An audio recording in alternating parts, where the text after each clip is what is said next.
আজকে আমরা শিখব কিভাবে প্রফেশনাল হেয়ার মাস্কিং করতে হয়। আমি আপনাদেরকে একদম প্রফেশনাল ওয়েতে দেখিয়ে দেব, যাতে করে আপনারা খুব সহজেই ক্লায়েন্টের কাজগুলো করতে পারবেন। তো চলুন শুরু করা যাক। সর্বপ্রথম আমাদেরকে ফটোশপে আমাদের কাঙ্ক্ষিত ছবিটি ওপেন করতে হবে। এই যে দেখুন, আমি আমার কাঙ্ক্ষিত ছবিটি ওপেন করেছি। এবার এখানে সিলেকশন অপশান থেকে আমাদের একটি টুল সিলেক্ট করতে হবে সিলেক্ট করার জন্য। তো আপনি এখানে কুইক সিলেকশন, ল্যাসো টুল বা পেন টুল, যে কোনো টুল এখানে ব্যবহার করতে পারবেন, কোনো সমস্যা নাই। তো আমরা এখানে ল্যাসো টুলটি ব্যবহার করছি। তো আমরা এখান থেকে এভাবে সুন্দরভাবে সিলেক্ট করার চেষ্টা করব, যতটুকু সিলেক্ট করা যায় এটুকু সুন্দরভাবে সিলেক্ট করে, আর বাকি অংশটি আমরা মার্কসের মাধ্যমে সিলেক্ট করে নিব। তো এটুকু সিলেক্ট হয়ে যাওয়ার পরে আমরা এখানে দেখুন একটি অপশন রয়েছে সিলেক্ট অ্যান্ড মার্কস, আমরা এখানে ক্লিক করব। তারপর এখানে দেখুন আমাদের একটি অপশান চলে এসেছে। এবার এখান থেকে আমাদের মার্কসিং করতে হবে। এখানে দেখুন ভিউ মোড যে অপশানটি রয়েছে, আমরা এখানে অ্যারোতে ক্লিক করলে এখানে দেখুন কয়েকটি অপশান রয়েছে। আমরা এখান থেকে ওয়ান হোয়াইট যে অপশানটি রয়েছে, আমরা এটা চুজ করব। তারপর এখান থেকে রিফাইন ব্রাশ টুলটি আমাদের সিলেক্ট করতে হবে। এই রিফাইন ব্রাশ টুলটি যদি আপনি সিলেক্ট না করেন তাহলে কিন্তু এটি কাজ করবে না, তার জন্য এটি অবশ্যই সিলেক্ট করবেন। তারপর এখান থেকে অ্যারোতে ক্লিক করে আমরা এখানে হার্ডনেস 100% রাখবো, সাইজ প্রয়োজন মতো নিব, যতটুকু আপনার প্রয়োজন। এটা আপনি বাড়িয়ে বা কমিয়ে নিতে পারবেন। আর এখানে প্লাসের সিলেক্ট করা রয়েছে। এবার আমরা এখান থেকে আমাদের এই সাইডে যে হেয়ারগুলো ছিল সেগুলোর জন্য আমরা এখানে এভাবে ব্রাশ করব। এগুলো ধীরে ধীরে ব্রাশ করতে হবে, দেখবেন ধীরে ধীরে সব চলে আসবে।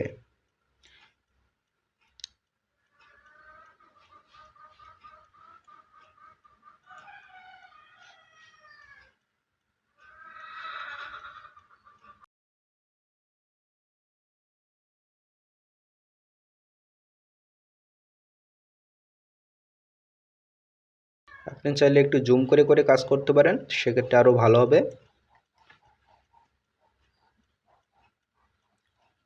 অনেক হেয়ার থাকলে একটু আসতে লেট হতে পারে, সেজন্য একটু ধীরে ধীরে ধৈর্য ধরে করবেন, তাহলে দেখবেন অনেক সুন্দর একটি লুক চলে আসবে।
এভাবে যেখানে যেখানে থাকবে সেখানে সেখানে সুন্দরভাবে ব্রাশ করবেন, তাহলে দেখবেন হেয়ারটি চলে আসবে।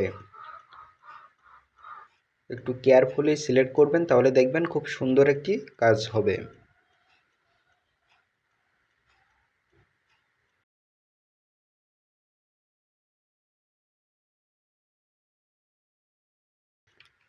আমাদের এখানে একটু বাকি থেকে গিয়েছে, এখানেও আমরা এভাবে ব্রাশ করব, তাহলে দেখুন এটা কভার হয়ে গিয়েছে। এবার আমাদের ব্রাশটি কমপ্লিট হওয়ার পরে দেখতে পাচ্ছেন আমাদের হেয়ারগুলো কিন্তু সুন্দরভাবে চলে এসেছে। যত সময় না সুন্দরভাবে সবগুলো চলে আসছে তত সময় ড্র্যাগ করতে থাকবেন, তাহলে দেখবেন এক এক করে চলে আসবে। এবার আমাদের কিছু সেটিং এখানে কমপ্লিট করতে হবে। এখানে আমরা রেডিয়াস কিন্তু বাড়িয়ে বা কমিয়ে দিতে পারি, যদি প্রয়োজন হয় সেক্ষেত্রে দিবেন। আর এখান থেকে দেখুন আমাদের আরও কিছু অপশান রয়েছে। স্মুথ করার জন্য আমরা এখানে 3 দিচ্ছি, ফেদার দিচ্ছি। ফেদার দেবো না, আমরা ফেদার আমাদের প্রয়োজন নাই এখন। এবার এখানে আমাদের দেখুন একটি অপশান রয়েছে এখানে আউটপুট সেটিং। আমরা এখানে এই প্রথম যে বক্সটি রয়েছে আমরা এখানে একটি ক্লিক করব। এখানে অ্যামাউন্টে 100% থাকবে। তারপর দেখুন এখানে পরিবর্তনটি দেখতেই পাচ্ছেন। এবার আমরা অ্যামাউন্টে 100% রাখবো। তারপর এখানে দেখুন একটি অপশান রয়েছে আউটপুট টু। আউটপুট টু থেকে আমরা এখানে অ্যারোতে ক্লিক করে নিউ লেয়ার উইথ লেয়ার মাস্কটি সিলেক্ট করব। তারপরে এগুলো সেটিংটি কমপ্লিট হয়ে যাওয়ার পরে আমরা এখানে ওকেতে ক্লিক করে দিব। এবার কিন্তু এখান থেকে আমরা দেখতে পাচ্ছি আমাদের প্রফেশনালভাবে হেয়ার মাস্কিংটি কমপ্লিট হয়েছে। এবার আমরা এখানে যদি চাই একটি নতুন ব্যাকগ্রাউন্ড অ্যাড করব অথবা অন্য কোনো ছবি এখানে অ্যাড করব, সেক্ষেত্রেও কিন্তু আমরা এখানে অ্যাড করতে পারবো। তো আমরা এখানে একটি ব্যাকগ্রাউন্ড কালার দিয়ে দেখিয়ে দিচ্ছি। এখান থেকে আমরা অ্যাডজাস্টমেন্ট অপশান থেকে এখানে সলিড কালার অপশানে চলে যাব।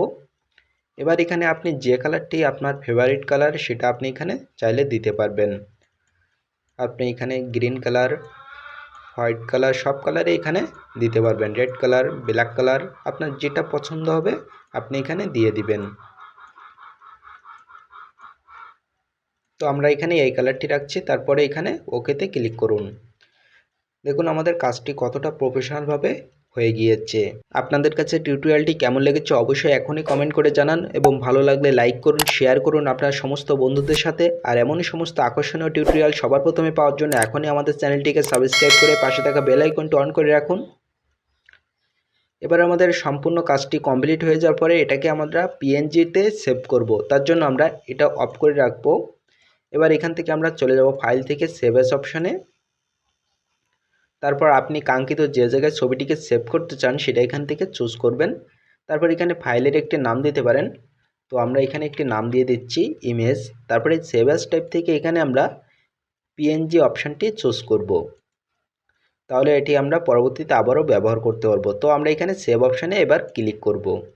তারপর এখানে লার্জ ফাইল রাখবো, তারপর এখানে ওকেতে ক্লিক করুন।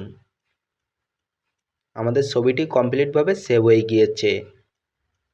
আপনি চাইলে আমার সাথে ফেসবুক, ইনস্টাগ্রামে কানেক্ট করতে পারেন, লিঙ্ক ডিসক্রিপশনে পেয়ে যাবেন। তাহলে আজকে টিউটোরিয়ালটি এখানে শেষ করছি। দেখা হবে আবারও নতুন কোনো টিউটোরিয়ালে নতুন কিছু নিয়ে। সে পর্যন্ত সবাই ভালো থাকুন, সুস্থ থাকুন। সকলের জন্য রইল শুভকামনা। আল্লাহ হাফেজ।